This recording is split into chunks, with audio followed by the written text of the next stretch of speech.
नमस्कार दोस्तों, स्वागत है आप सबका आप सबके पसंदीदा यूट्यूब चैनल ब्रजभूषण मार्कंडे में। दोस्तों, 130 करोड़ की आबादी को एक दिन में 3 बार का भोजन कराने वाला किसान अगर लगातार हमारी सरकार के खिलाफ विरोध प्रदर्शन करता रहे तो ये बात बड़ी ही गंभीर और विचार करने वाली है। और इससे ये किसान ही नहीं प्रभावित हो रहे हैं, हमारा पूरा समाज और देश भी प्रभावित हो रहा है कि तो आखिर वे प्रमुख कारण क्या हैं और सरकार द्वारा लाए जा रहे वे 3 विधेयक क्या हैं और उनमें वे क्या प्रावधान कर दिए गए जिसके चलते हमारे किसान भाई और हमारा भारत उनके खिलाफ विरोध प्रदर्शन करने के लिए तैयार हैं। दोस्तों, उनमें सबसे पहला जो विधेयक है वो है आवश्यक वस्तु अधिनियम 1955। अब इसके नाम से ही आप समझ सकते हैं कि आवश्यक वस्तुएं यानी कि वे वस्तुएं जो हमारे दैनिक दिनचर्या को ज़रूर प्रभावित करेंगी, अर्थात हम उनके बिना जीवित नहीं रह सकते। उनमें है आलू, प्याज, अनाज, खाद्य तेल और दाल। दोस्तों, ये वे वस्तुएं हैं जो गरीब के लिए भी ज़रूरी हैं और अमीर के लिए भी ज़रूरी हैं। अब दोस्तों, इस अधिनियम में सबसे बड़ा प्रावधान यह किया गया है कि इसके भंडारण को खुली छूट दे दी गई है, अर्थात व्यापारी वर्ग इसके भंडारण को खूब कर सकता है, अर्थात जमाखोरी कर सकता है।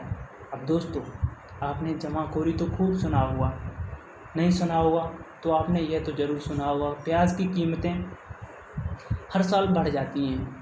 वो क्यों बढ़ जाती हैं आप सभी जानते हैं। वे इसलिए बढ़ जाती हैं क्योंकि उनकी जमाखोरी व्यापारी वर्ग द्वारा कर ली जाती है। अब दोस्तों, अभी तक तो हमें प्याज ही प्रभावित करती थी एक जमाखोरी की वजह से। अगर ये इस अधिनियम में आने वाली आलू, प्याज, अनाज, दाल, खाद्य तेल इन सभी की जमाखोरी हो जाएगी तो किस हद तक हम और हमारा समाज प्रभावित होगा। यानी कि हमें बाज़ार में औने पौने दाम पर इन वस्तुओं को खरीदना होगा और इसमें सबसे ज़्यादा जो नुकसान सहेगा और कष्ट में रहेगा वह रहेगा हमारा गरीब समाज। दोस्तों, एक बार को तो जो अमीर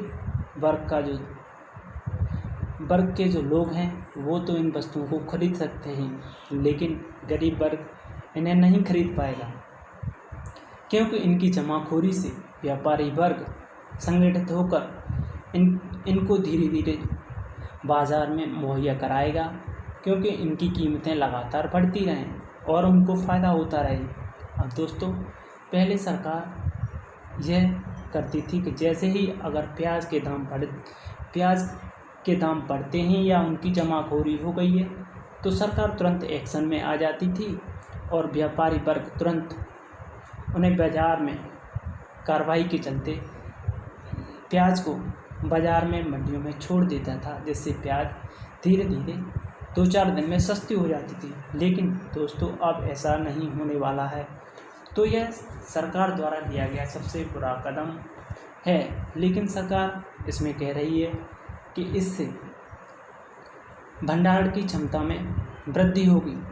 यह तो बात सही है कि दोस्तों भंडारण की क्षमता में वृद्धि होगी, लेकिन इससे हमारा सामाजिक ताना बाना किस तरीके से प्रभावित होगा और सबसे ज़्यादा जो प्रभावित होगा वह होगा हमारा गरीब तबका।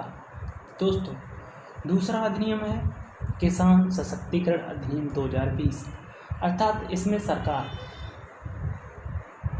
यह कहने का प्रयास कर रही है कि हमारे किसान लगातार जब भी कृषि करते रहते हैं तो उनकी कृषि घाटे का सौदा बन जाती है, क्योंकि उनके पास तकनीकी कमी है, उनके पास फसल को बोने का सही तरीका नहीं है, उनके पास खाद्य रसायन नहीं है, खरपतवार नहीं है, उनके पास अच्छे बीज नहीं हैं। तो सरकार कहना चाह रही है कोई भी किसान 5 साल के लिए किसी भी कॉरपोरेट कंपनी से अपना अनुबंध कर सकता है, जिसमें उसकी ज़मीन को उस कॉरपोरेट कंपनी के साथ नहीं अनुबंधित किया जाएगा, लेकिन वह किसान 5 साल के लिए अपनी फसल बोने के लिए रसायन, खाद, बीज, उर्वरक के लिए उस कंपनी को ठेका दे सकती है। अब दोस्तों, इसमें सबसे बड़ा जो मुद्दा है वह है, एक बार को किसान अच्छे दाम के चलते दे तो सकता है, लेकिन सबसे बड़ा शंका और सबसे बड़ा डर जो किसान के साथ साथ हमारे समाज को भी है वह है कि सरकार जो कंपनियां होंगी वह हमारे खेत को अनउर्वरक कर देंगी, अर्थात भी ऐसे केमिकल्स का प्रयोग करेंगी और ज़्यादा से ज़्यादा पैदावार करने की कोशिश करेंगी।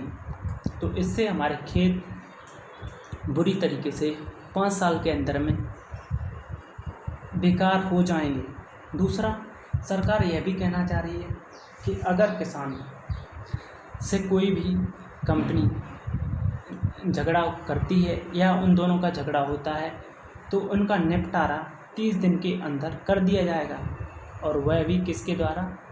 SDM के द्वारा। अब दोस्तों, आप सभी जानते हैं कि किस तरीके से हमारे DM हो या SDM वे निपटारे को करते हैं, क्योंकि गरीब किसान की कोई सुनने वाला नहीं है। यह आप सभी जानते हैं, क्योंकि कॉरपोरेट कंपनियां जब गड्डी की गड्डी उन्हें देने का प्रयास लगातार करती रहेंगी तो SDM हो या DM सारी बात गड्डी के बल पर, घूस के बल पर उन्हीं की बात कहने का प्रयास करेगा, और किसान हमारा एक बार पुनः हार जाएगा और आत्महत्या करने का प्रयास करेगा। यह बात सच है कि आत्महत्या करेगा, क्योंकि उसकी बात SDM सुनने वाला नहीं है, क्योंकि वह घूस नहीं दे सकता है। इस बात को आप भी जानते हैं। और दोस्तों, जो तीसरा और लास्ट विधेयक है वह है कृषि उपज व्यापार और वाणिज्य विधेयक, अर्थात इसमें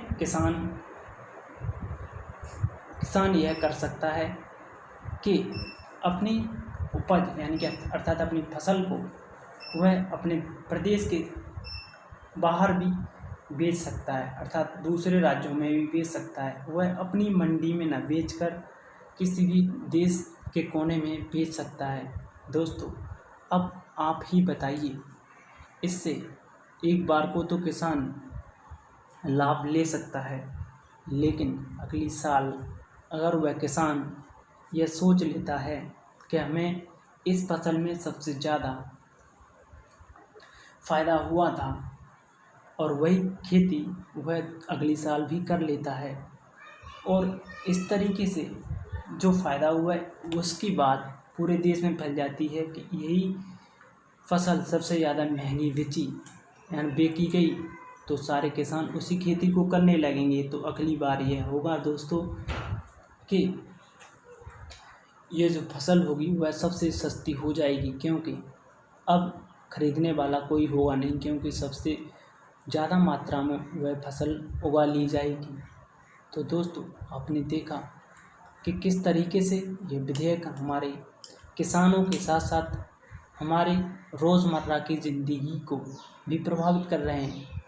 दोस्तों, किसान सशक्तिकरण और उर्वरक अधिनियम में इस बात की भी चर्चा की गई है कि किसान अन्य मंडियों में, अपनी राज्य की मंडियों में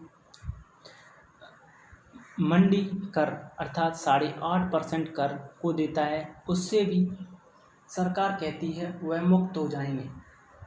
तो दोस्तों, एक बार को किसान मुक्त तो हो जाएगा, लेकिन मंडियों में रहने वाले आढ़तिए, उनकी आय पर क्या प्रभाव पड़ेगा और राज्य सरकार को इन मंडियों से होने वाली आय का क्या प्रभाव पड़ेगा, उनकी राजस्व में कितनी बड़ी कमी आएगी, यह बात बड़ी ही विचारणीय है। तो दोस्तों, यही मुद्दे थी और यही किसानों की कुछ समस्याएं थीं जिन्हें हमने आपको समझाने का प्रयास किया। आशा करता हूँ कि आप सब लोगों को ये बातें पसंद आई होंगी। नमस्कार।